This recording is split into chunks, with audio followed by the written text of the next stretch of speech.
வணக்கம். கும்பராசி வைகாசி மாத ராசி பலன்கள். கும்பராசிக்காரர்கள் வைகாசி மாதத்தில் கிரகங்கள் தரக்கூடிய பலன்களும் கிரகங்களால் கிடைக்கக்கூடிய நற்பலன்களையும் பற்றி அறிந்து கொள்வதற்கு முன்பதாக சந்திராஷ்டம தினங்களை தெரிந்து கொள்வது மிகவும் உதவியாக இருக்கும். இம்மாதத்தில் பதிவாகப்பட்டது நாள் கடந்து போட்டதால் சந்திராஷ்டம தினங்களை நீங்கள் சந்திராஷ்டம தினங்களிலிருந்து விலகி வந்திருக்கக்கூடிய நாளாக இருக்கும். ஆகையால் சந்திராஷ்டம தினங்களை சொல்லாமல் பலன்களை மட்டும் தெரிந்து கொள்ளலாம். கும்பராசிக்காரர்களுக்கு பல வகையான கஷ்டங்களும் துன்பங்களும் தாங்க முடியாத பிரச்சனைகள் என்பது கட்டாயம் இருக்கும். கிரக அமைப்புகள் சரியில்லாமல் போய்விட்டாலே எண்ணற்ற பிரச்சனைகளாகவே இருக்கும் வாழ்க்கையில். ஜென்மத்தில் சனி பகவான் சஞ்சாரம் செய்வது என்பது முள்ளின் மீது கால் பதித்தது போல் ஒவ்வொரு நாளுமே வலியும் வேதனையும் பல வகையான துன்பங்களும் அனுபவித்து ஆக வேண்டும். காரணம் 7.5 சனியில் ஜென்ம சனி.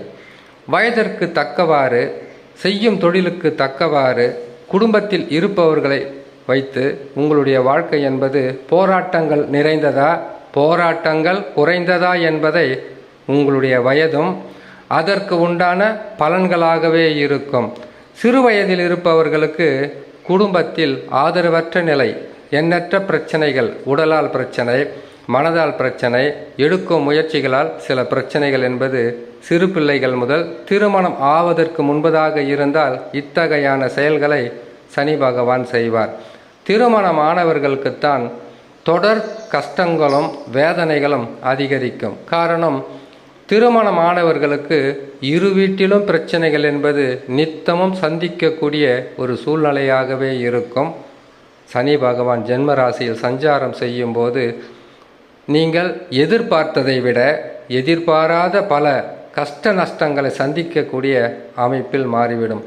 எது செய்தாலும் அதில் சில குற்றங்களை கண்டுபிடித்து குறைகளை சொல்லி மனம் நோகும் அளவிற்கு தொல்லைகளும் வேதனைகளுமாகவே இருக்கும். திருமணமானவர்களுக்கு திருமணமாகி குழந்தைகளுடன் குடும்பத்தாராக இருந்தால் எண்ணற்ற மன கஷ்டங்களை சந்திக்கக்கூடிய சூழ்நிலையில் கிரக அமைப்புகள் இருக்குது. இது கிரகங்கள் தரக்கூடியது. இந்த கிரக அமைப்புகளிலிருந்து நமக்கு மாற்றங்கள் வரும்போது தான் வாழ்க்கை என்பது நல்ல பலன்களை தர ஆரம்பிக்கும்.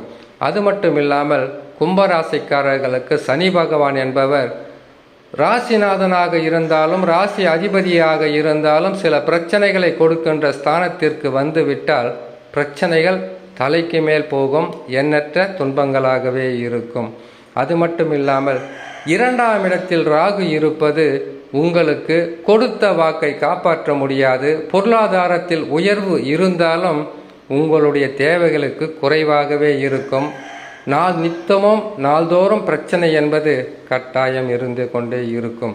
8ஆம் இடத்தில் கேது என்பது பாதகமானது. இந்த பாதக செயல்களை 8ஆம் இடத்தில் சந்திர பகவான் 2.25 நாட்கள் அமர்ந்தாலே பல வகையிலும் உங்களுக்கு நெருக்கடிகளை கொடுப்பார். அமர்ந்திருப்பது கேது பகவான். கேது பகவான் யார்? கேது பகவான் எந்நாளிலுமே தவறான இடத்திற்கு வந்துவிட்டால் பொருளிழப்பு, மான அவமான சம்பவங்கள், குடும்பத்தில் ஒற்றுமை இல்லாத தன்மை, உங்களுடைய வாழ்க்கையில் எதிர்பாராத பல பிரச்சனைகளை சந்தித்தே ஆக வேண்டும் என்கின்ற சூழ்நிலைக்கு ஆகும். வண்டி வாகனங்களில் சிறு விபத்துக்கள் ஏற்படுவதும் சிறு காயங்கள் ஏற்படுவதும் அல்லது உறவு முறிதல், உறவு பிரிதல், நண்பர்களிடையே விரோதம் ஏற்படுவது, இப்படிப்பட்ட பாதகங்களை செய்வதுதான் கேது பகவான் 8ஆம் இடத்தில் இருக்கும்போது தரக்கூடிய பலன். இந்த பலன்களையும் மீறி குரு பகவான் நல்ல இடத்தில் இருந்தால் பாதகங்கள் குறைந்து சாதக பலன்களாக இருக்கும் என்கின்ற நிலையும் மாறி குரு பகவான உங்களுக்கு 4ஆம் இடத்தில் இருப்பது துன்பத்தை தரும். 4ஆம் இடம் என்பது சுகஸ்தானத்தை பாதிக்கக்கூடிய ஒரு நிலையில் குரு பகவான் இருக்கிறார். அனைத்து பிரச்சனைகளுக்கும் ஒரு நேரத்தில் விடிவு என்பது கட்டாயமாக இருக்கும். பொறுமையாக இறை நம்பிக்கையாக சொல்லக்கூடிய பரிகாரங்களை கேட்டு செய்து வந்தால் பாதகங்கள் குறைந்து முன்னேற்ற வழிக்கு வழி பிறக்கும். சரி, வைகாசி மாதத்தில் கும்பராசிக்காரர்களுக்கு ஜென்மத்தில் சனி பகவான் சஞ்சாரம் செய்வது பாதகத்தை தரும் என்று நம்ம முன்னாடியே சொல்லியிருக்கோம். பொறுமையாக இருக்க வேண்டும். பதட்டமோ அவசரமோ அறவே ஆகாது. இரண்டிலே ராகு, அவருடன் செவ்வாய் சேர்ந்து இருப்பது, செவ்வாய் பகவானும் ராகு பகவானும் இணைந்திருப்பதினால் குடும்பத்தில் சில பிரச்சனைகள் தலைவிரித்து ஆடும். இதற்கு பரிகாரமாக செவ்வாய்க்கிழமை தோறும் துர்க்கையம்மனை வணங்கி வந்தால், அருகில் உள்ள சிவனாலயங்களுக்கு சென்று வந்தால் பாதகங்கள் குறையும். புதனும் சுக்கிரனும் 3ஆம் இடத்தில் மேசராசியில் சஞ்சாரம் செய்வது என்பது உங்களுக்கு சில நேரங்களில் திடீரென்று அதிர்ஷ்டங்களோ அல்லது வருமானங்களோ வரும். அதிர்ஷ்டம் சொல்ல முடியாது, வருமானம் வரும். அது உங்களுடைய தேவைகளுக்கு, உங்களுடைய குடும்ப செலவுகளுக்கு சரியாக இருக்கும். சில நேரங்களில் பற்றாக்குறையாக இருக்கும். சூரியனுடன் இணைந்து குரு பகவான் 4ஆம் இடத்தில் இருப்பது சுகஸ்தானத்தை பாதிக்கும். உடல் நலத்தில் மிக கவனம்.